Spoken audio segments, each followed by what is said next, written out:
Greetings in the name of our Lord and Savior Jesus Christ. మన ప్రభువైన యేసుక్రీస్తు నామములో మీ అందరికీ కూడా శుభములు తెలియజేస్తున్నాను. Thank God for this wonderful morning time God has given us to meditate His word. మరి ఈ ఉదయ సమయమున మనకి దేవుని ధ్యానించుకునే అవకాశము దేవుడు మనకి ఇచ్చినందుకు ఆయనకు స్తుతులు చెల్లిద్దాము. Let the Holy Spirit be leading us today to deliver the message and to understand the message.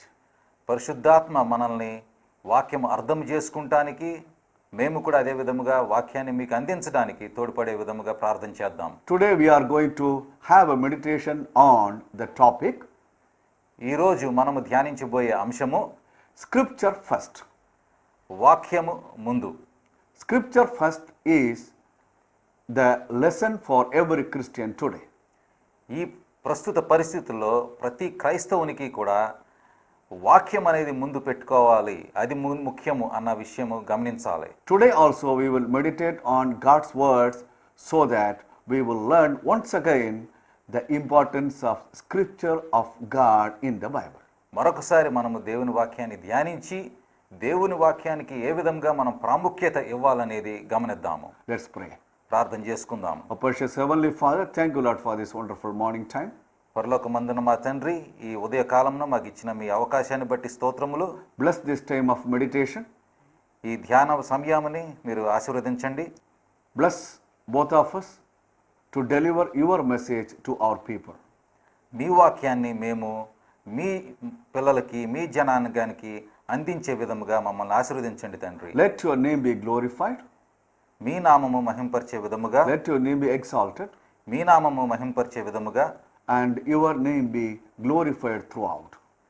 మీకే మహిమ గంత ప్రభావం చెల్లిస్తున్నాం తండ్రి. We ask everything in your precious and holy name, O Lord. పరిశుద్ధమైన నామములో అడుగుచున్నాం తండ్రి. Amen. Amen. For today's meditation, we will turn our Holy Bible to the Gospel of John chapter 20. ఈరోజు ధ్యానము కోసము మనము పరిశుద్ధ గ్రంథములోని యోహాను సువార్త 20వ అధ్యాయము చూద్దాము. We will read the verses from 1 to 10. 1 నుండి 10 వచనములు మనము చదువుదాము. ఆదివారమున ఇంకనూ చీకటిగా ఉన్నప్పుడు మగ్దలేనే మరియ పెందలకడ సమాధి యొద్దకు వచ్చి సమాధి మీద ఉండిన రాయి తీయబడి ఉండుట చూచెను. గనుక ఆమె పరిగెత్తుకొని సీమోను పేతురునొద్దకును యేసు ప్రేమించిన ఆ మరియొక శిష్యుని యొద్దకును వచ్చి ప్రభువును సమాధిలో నుండి ఎత్తుకొని పోయిరి, ఆయనను ఎక్కడ ఉంచిరో ఎరుగమని చెప్పెను. కాబట్టి పేతురును ఆ శిష్యుడును బయలుదేరి సమాధి యొద్దకు వచ్చిరి. వారిద్దరును కూడి పరిగెత్తుచుండగా ఆ శిష్యుడు పేతురు కంటే త్వరగా పరుగెత్తి ముందుగా సమాధి యొద్దకు వచ్చి వంగి నారబట్టలు పడియుండుట చూచెను, గాని అతడు సమాధిలో ప్రవేశింపలేదు. అంతటా సీమోను పేతురు అతని వెంబడి వచ్చి సమాధిలో ప్రవేశించి నారబట్టలు పడియుండుటయు ఆయన తల రుమాలు నారబట్టల యొద్దక ఉండక వేరుగా ఒక చోట చుట్టిపెట్టి ఉండుటయు చూచెను. అప్పుడు మొదట సమాధి యొద్దకు వచ్చిన ఆ శిష్యుడు లోపలికి పోయి చూచి నమ్మెను. ఆయన మృతులలో నుండి లేచుట అగత్యమను లేఖనము వారింకను గ్రహింపరైరి. అంతటా ఆ శిష్యులు తిరిగి తమ వారి యొద్దకు వెళ్ళిపోయిరి. Amen. Amen. According to the account of the four Gospels together, 4 సువార్తల్ని మనము కలిపి చూసినట్లయితే 3 ladies went to the tomb of Jesus. 3 స్త్రీలు యేసుక్రీస్తు వారి సమాధి దగ్గరికి వెళ్తున్నట్టుగా మనం గమనిస్తాము. One was Mary Magdalene. ఒకళ్ళు మగ్దలేని Mariya, Second one was Mary of Clopas క్లోఫస్కు చెందిన మరియా, and Mary Salome. ఇంకొక స్త్రీ Mary Salome. Their intention was to anoint the body of Jesus with perfumes. వారి ఉద్దేశం ఏమిటంటే వారు ఆ సమాధి దగ్గరికి వెళ్ళి యేసుక్రీస్తు వారి భౌతిక కాయానికి రాయవలసిన పూయవలసిన ఔషధములు పూయటము. In their mind, వారి మదిలో they wanted to see the dead body of Christ. వారు యేసుక్రీస్తు వారి భౌతిక కాయాన్నే చూస్తాం అనుకున్నారు. They prepared the spices before. ముందుగానే ఆ ఔషధములన్నింటినీ కూడా తయారు They చేసుకున్నారు. made all preparations before. ముందుగానే అన్ని తయారు చేసుకున్నారు. That means before the Sabbath. అంటే ఆదివార దినమును ముందుగానే, And they were waiting for the Sabbath to come to close. సబ్బత్ రోజు అయిన వెంటనే ఇది చేద్దాం అనుకున్నారు. So early in the morning, with all enthusiasm and love, they were running to see the tomb of Jesus.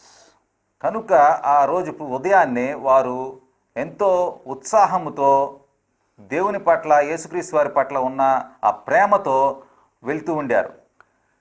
The three ladies went to see the tomb of Jesus. ఈ ముగ్గురు స్త్రీలు కూడా యేసుక్రీస్తు వారి సమాధి దగ్గరికి వెళ్ళారు. Out of their affection on Jesus Christ. ఆయన మీద ఉన్న ఆప్యాయత కొద్దీ వెళ్ళారు. Out of their love on Jesus Christ. యేసుక్రీస్తు వారి పట్ల వాళ్ళకున్న ప్రేమను బట్టి వెళ్ళారు. Out of their respect towards Jesus Christ. యేసుక్రీస్తు వారి పట్ల వాళ్ళకున్న గౌరవాన్ని బట్టి వెళ్ళారు. Out of their own tradition. వారి సంస్కృతి ప్రకారము, and out of their culture. వారి సాంప్రదాయం ప్రకారం కూడా వెళ్ళారు. So they, as humans, మరి మానవులుగా, as we do in our cultures too, మన సాంప్రదాయాల్లో కూడా మనం చేసే విధముగా they went to see the tomb of Jesus, the body of Jesus. యేసుక్రీస్తు వారి భౌతిక కాయాన్ని చూస్తానికి యేసుక్రీస్తు వారి సమాధి దగ్గరికి వెళ్ళారు వాళ్ళు. When they reached the tomb, ఆ సమాధికి దగ్గరికి చేరినప్పుడు it was already opened. అది ముందుగానే తెరిచిపెట్టి ఉంటుంది గమనించారు. And they were so worried. చాలా వాళ్ళు దిగులు చెందారు. What would have happened to the body of Jesus? ఆ సమాధిలో ఉన్న భౌతిక కాయానికి ఏమై ఉండొచ్చు అని భయపడ్డారు వాళ్ళు. Because that was a new thing to them. ఎందుకంటే చాలా కొత్త విషయం వాళ్ళకి. So far, no tomb was opened on the third day. ఎందుకంటే అప్పటి వరకు ఎవరికి కూడా మూడవ రోజున సమాధి తెరచబడలేదు. When the tomb was closed, it will be opened for the third day. సమాధి మూసిన తర్వాత మూడవ రోజు తెరుస్తారు. By the people who are coming to see the dead body. ఆ భౌతిక కాగితానికి చూస్తానికి వచ్చిన వారు ఆ సమాధిని తెరుస్తారు. They had the thought in their minds. వారి మనసులో ఉండిన తలంపు ఏంటంటే, who would have come before them to see the Lord?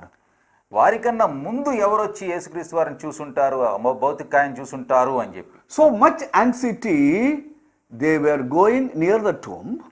ఆ ఉద్దేశముతో, ఆ ఉత్సాహముతో వాళ్ళు వెళ్తూ ఉండారు. And Mary Magdalene just entered into the tomb. అక్కడికి సమాధి దగ్గరికి వెళ్ళటం గమనిస్తున్నాము. From the verse 1, మొదటి వచనం నుండి మనం చూస్తే, on the first day of the week, ఆదివారమున Mary of Magdala came to the tomb early in the morning while it was still dark and saw the stone removed from the tomb. ఇంకనూ చీకటిగా ఉన్నప్పుడు మగ్దలేనే మరియా పెందలక్కడ సమాధి యొద్దకు వచ్చి సమాధి మీద ఉండిన రాయి తీయబడుట చూచెను. In the second verse, రెండవ వచనము, she ran back and went to Simon Peter.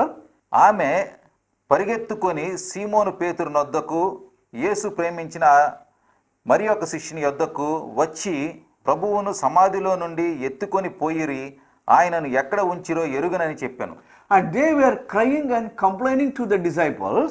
వీరిద్దరూ కూడా భయముతో, ఆందోళనతో ఇక్కడ పరిగెత్తుకుంటూ వెళ్ళి చెప్పడం గమనిస్తున్నాము. Somebody had opened the tomb ఎవరో సమాధిని తెరిచారు and taken the body of Jesus from there. సమాధిలోంచి, యేసుక్రీస్తు వారి సమాధిలో నుండి ఎత్తుకొని పోయిరి అని చూస్తున్నాం మనం. We don't know where was the body of Jesus. ఆయనను ఎక్కడ ఉంచిరో ఎరుగుమని చెప్పాను. We don't know where the body is kept. ఎక్కడ పెట్టారో ఆ భౌతిక ఆయన తెలియదు అంటున్నారు వాళ్ళు. Now the disciples Peter and others are running up again to the tomb.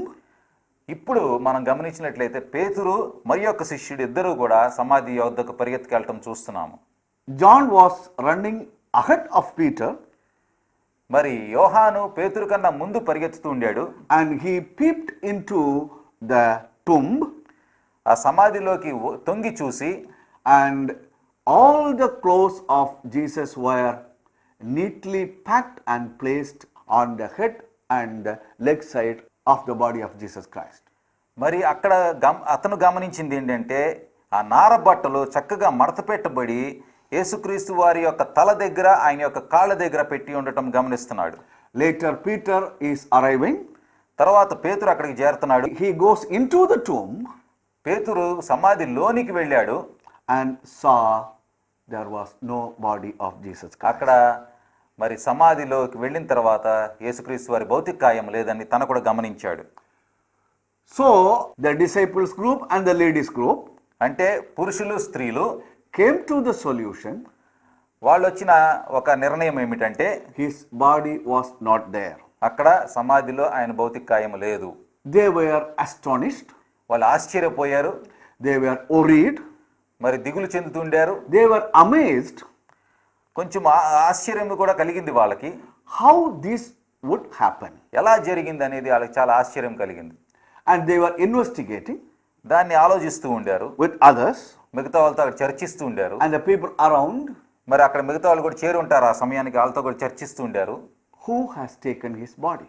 మరి ఆ యేసుక్రీస్తు వారి భౌతిక కాయాన్ని ఎవరు తీసుకెళ్ళిపోయారు?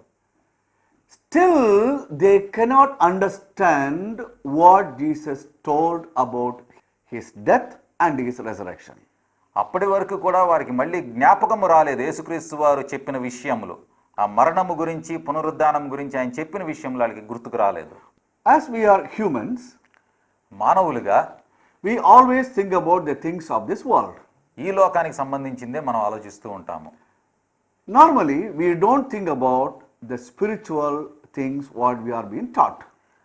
మనకి నేర్పబడిన ఆధ్యాత్మిక విషయాల గురించి మనం ఎప్పుడు కూడా ఆలోచించము. We give importance to our love, affection and cultures. మనము ప్రేమ, ఆప్యాయత, సాంప్రదాయాలు వాటికి మన మొగ్గు చూపిస్తాము కానీ but the spiritual things we often forget to follow. ఆధ్యాత్మికమైన విషయాల్ని మనము పక్కన పెడుతూ ఉంటాము. The same thing happened to the disciples and the ladies. ఆ శిష్యులకి ఈ స్త్రీలకు కూడా అదే జరిగింది. Jesus was very clear about his death and resurrection. యేసుక్రీస్తు వారు ఆయన యొక్క మరణము గురించి పునరుద్ధానము గురించి చాలా ఖచ్చితంగా చెప్పారు. He explained them very correctly. చక్కగా ఎక్స్ప్లెయిన్ చేశారు, చెప్పారు వాళ్ళకి. But they forgot everything. కానీ మొత్తము మర్చిపోయారు. They were minded on the worldly things. ఈ లోకానికి సంబంధించిన విషయాలే వాళ్ళు ఆలోచిస్తూ ఉండారు కానీ on the human things. మరి మానవ రూపంలో మానవాతీతమైన విషయాల గురించి, మానవునికి సంబంధించిన విషయాల గురించి ఆలోచిస్తుండారు but they simply forget the spiritual things. ఆధ్యాత్మిక విషయాన్ని మర్చిపోయారు. About the death of Jesus and his resurrection, యేసుక్రీస్తు వారి మరణము పునరుద్ధానము గురించి Jesus himself told to the disciples very exactly. చాలా ఖచ్చితంగా ఎన్నోసార్లు శిష్యులకు చెప్పారు ఆయన. Turn to the Gospel of Matthew. మనము మత్తయి సువార్త chapter 16, 16వ అధ్యాయము 21, 22 and 23. 21, 22, 23 వచనాలు చదివినట్లయితే Let's read. చదువుదాము. అప్పటి నుండి తాను యెరూషలేమునకు వెళ్ళి పెద్దల చేతను ప్రధాన యాజకుల చేతను శాస్త్రుల చేతను అనేక హింసలు పొంది చంపబడి 3వ దినమున లేచుట అగత్యమని యేసు తన శిష్యులకు తెలియజేయ మొదలుపెట్టగా పేతురు ఆయన చెయ్యి పట్టుకొని, ప్రభువా, అది నీకు దూరమగున కాక, అది నీ కన్నడును కలుగదని ఆయనను గద్దింపసాగాను. అయితే ఆయన పేతురు వైపు తిరిగి, సాతానా, నా వెనుకకు పొమ్ము, నీవు నాకు అభ్యంతరం కారణమై ఉన్నావు. నీవు మనుష్యుల సంగతులనే తలంచుచున్నావు గాని దేవుని సంగతులను తలంపకయున్నావు అని పేతురుతో చెప్పాను. Jesus was very clear about his death and resurrection. ఈ వచనములు మనం చదివినట్లయితే యేసుక్రీస్తు వారి ఆయన యొక్క మరణము గురించి పునరుద్ధానం గురించి చాలా ఖచ్చితంగా చెప్తున్నారు. The Son of God మనుష్య కుమారుడు must go to Jerusalem. యెరూషలేముకు వెళ్ళాలి. And he must be suffered from the elders and chief priests. మరి పెద్దల చేతను యాజకుల చేతను ఆయన శ్రమ పడాలి. Will be killed. ఆయన మరి చంపబడతాడు. And he will raise on the third day again. 3వ దినమున లేచుట అనేది మనం గమనిస్తున్నాము. The boldest disciple Peter rebukes it. మరి పేతురు యేసుక్రీస్తు వారిని గద్దించుట చూస్తున్నాం మనము. Jesus, this thing should not happen to you. దేవా నీకు ఇది జరగకూడదని పేతురు చెప్పడం గమనిస్తున్నాం మనము. What love Peter had with Jesus. మరి అంత ప్రేమ పేతురికి యేసు పట్ల ఉండింది. But Jesus was so angry and rebuked Peter. కానీ అలా పేతురు చేయడం వల్ల Get away Satan from here. యేసుక్రీస్తు వారికి పేతురు మీద కోపం వచ్చి సాతానా వెనుకకు పొమ్మని చెప్తున్నాడు ఆయన. Get behind me Satan. నా వెనుకకు పొమ్ము అని యేసుక్రీస్తు వారు పేతురుతో Don't చెప్పాడు. be an obstacle to me. నాకు అభ్యంతర కారణమై ఉన్నావు అని పేతురుని చెప్తున్నాడు ఆయన. You are thinking as a man would think. మనుష్యులు తలంచు విధముగానే నువ్వు తలంచుచున్నావు గాని You are not thinking as God is thinking. దేవుని సంగతులను తలంపక ఉన్నావు అని చెప్తున్నాడు ఆయన. This is the mistake of every human. ప్రతి మానవుని యొక్క తప్పు ఇదే. We have a human thought. మానవులుగా మనకున్న ఆలోచన ఒకటి. You have a manly thinking. మానవులుగా మనం ఏదో ఒకటి ఆలోచిస్తాము. Sidelining or forgetting what God is thinking. దేవుని చెప్పే విషయాన్ని మనం పక్కన పెట్టేసి మన విధముగానే ఆలోచిస్తాము. God's thoughts are different. దేవుని యొక్క తలంపులు వేరుగా ఉంటాయి. Humans' thoughts are different. మానవుని యొక్క తలంపులు వేరుగా ఉంటాయి. When God is giving you a guideline to do or talk what? మరి దేవుడు మనకి ఒక మార్గదర్శకాలను ఇచ్చినప్పుడు We have to follow. వాటిని మనం అనుసరించాలి. Of course, we all humans will slip down. మానవులుగా మనం ఖచ్చితంగా మరి తప్పుడు అడుగు వేస్తాము. But always we should think the scripture above all. కానీ మనం ప్రతిసారి కూడా వాక్యాన్నే ముందుగా ముఖ్యముగా అనుకోవాలి. Jesus rebukes Peter, go away Satan behind me.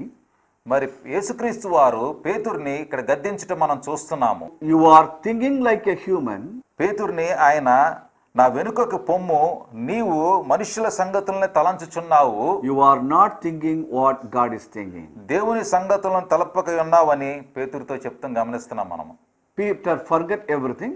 అదంతా కూడా పేతురు మర్చిపోయాడు. Now he is worrying about the body of Jesus. యేసుక్రీస్తు వారి యొక్క భౌతిక కాయం గురించి ఆయన మళ్ళీ తలస్తూ ఉన్నాడు. The greatest thing happened in the world as the greatest wonder was, మరి చాలా ఆశ్చర్యకరమైన విషయము అద్భుతమైన విషయము ప్రపంచంలో జరిగింది ఏంటంటే was the resurrection of Jesus Christ. యేసుక్రీస్తు వారి పునరుద్ధానము. What he told, he did. ఆయన చెప్పింది ఇక్కడ నిరూపించాడు, చేసి చూపించాడు ఆయన. He told the disciples, I will be killed, I will be buried, and I will rise again on the third day. ఆయన మరి శిష్యులకి చెప్పాడు, ఆయన చంపబడతాడు, పాతి పెట్టబడతాడు, మూడవ దినమున తిరిగి లేస్తాడు, పునరుద్ధానం చెందుతాడు ఆయన శిష్యులకి చెప్పాడు ఆయన. Jesus finished his commitment in the third day by resurrecting. అదే విధముగా ఆయన చెప్పిన మాట నెరవేర్చుకున్నాడు మూడవ దినమున. But the humans were not able to understand that. కానీ మానవులుగా వాళ్ళు అర్థం చేసుకోలేకపోయారు. That is why అందుకే they were so tormented and worried వారు చాలా దిగులు చెందారు about the body of Jesus. యేసుక్రీస్తు వారి భౌతిక కాయం ఏమైపోయిందని చెప్పి చాలా చింత దిగులు చెందారు. And they were rather crying to see the body of Jesus again. మరి ఆ శరీరముని ఆ భౌతిక కాయాన్ని చూడాలని ఎదురు చూస్తుండారు, ఏడుస్తుండారు. But the word from the Bible is clear. కానీ దేవుని వాక్యము చాలా క్లియర్గా ఖచ్చితంగా ఉంది. The Gospel of John chapter 20 యోహాను సువార్త 20వ అధ్యాయము and verse 9. 9వ వచనము. For they did not yet understand the scripture that he had to rise from the dead on the third day. కానీ వారు 9వ వచనంలో చూసినట్లుగా ఆయన మృతులలో నుండి లేచుట అగత్యమను లేఖనము వారింకను గ్రహింపరైరి. They were not able to even recollect the words of Jesus told. యేసుక్రీస్తు వారు చెప్పిన విషయాల్ని మరొకసారి వాళ్ళు గుర్తు తెచ్చుకోలేని పరిస్థితిలో ఉండారు. We give a reference and status the words what Jesus told us, scriptures. మరి వాక్యము దేవుడు చెప్పిన ప్రతి వాక్యము కూడా, యేసుక్రీస్తు వారు చెప్పిన ప్రతి వాక్యము కూడా మనం రెఫరెన్స్ చేస్తూ ఉంటాము, అది వాక్యముగా తెలుసుకుంటాం మనము. Even the scriptures we forget. కానీ వాక్యాన్ని కూడా మనం మర్చిపోతూ ఉంటాము చాలా సందర్భాల్లో. We are not able to understand in some situations the scriptures. కొన్ని సందర్భాల్లో వాక్యంలో ఉన్న సారాంశాన్ని మనం అర్థం చేసుకోలేకపోతున్నాము. All these human tendencies happen to the disciples and the ladies. ఇవన్నీ కూడా అక్కడ శిష్యులకి స్త్రీలకు కూడా జరిగింది. This is the difficulty and the problem of every human being. ప్రతి మానవునికి ఉండే ఇబ్బంది ఇదే. We forget the scripture. మనము వాక్యాన్ని మర్చిపోతూ We ఉంటాం. are clear of this world. ఈ ప్రపంచం గురించి మనం అన్ని తెలుసుకుంటూ ఉంటాము. We are very correct in the worldly activities. ఈ లోకానికి సంబంధించిన విషయాల్లో చాలా మనము కరెక్ట్ గా ఉంటాము. But we forget the scripture often. కానీ వాక్యాన్ని మర్చిపోతూ ఉంటాము. That was a turning point of the mission of disciples in this world. ఈ లోకంలో శిష్యుల యొక్క ముఖ్యముగా మార్చబడిన సమయము అదే. From that point, ఆ సమయాన్ని నుండి they understood the scripture in the right way. వాక్యాన్ని సరైన పద్ధతిలో అర్థం చేసుకున్నారు. And they didn't bother about the body of Jesus Christ. అప్పటి నుండి వారు దేవుని యేసుక్రీస్తు వారి యొక్క భౌతికాయం గురించి ఆలోచించలేదు. Now the disciples are able to understand what happened to the body of Jesus. ఆ విషయాలు శిష్యులు తెలుసుకున్న తర్వాత మరొకసారి గుర్తు తెచ్చుకున్న తర్వాత యేసుక్రీస్తు వారి యొక్క భౌతికాయం ఏమైందో అర్థం చేసుకున్నారు. They felt no doubt on the body of Jesus, మరి యేసుక్రీస్తు వారి భౌతికాయం గురించి ఎటువంటి అనుమానం ఉండలేదు. understood the resurrection, పునరుద్ధానాన్ని అర్థం చేసుకుని and began to preach the good news to the people. అందరికీ సువార్త ప్రకటించడం మొదలుపెట్టారు. Dear brothers and sisters, ప్రియ సహోదరి సహోదరుడా, we have to be very correct in the learning of the scriptures. దేవుని యొక్క వాక్యములను మనము చదవటము నేర్చుకోవటంలో చాలా ఖచ్చితంగా ఉండాలి, జాగ్రత్తగా ఉండాలి. We live in the world. ఈ లోకంలో జీవిస్తాము.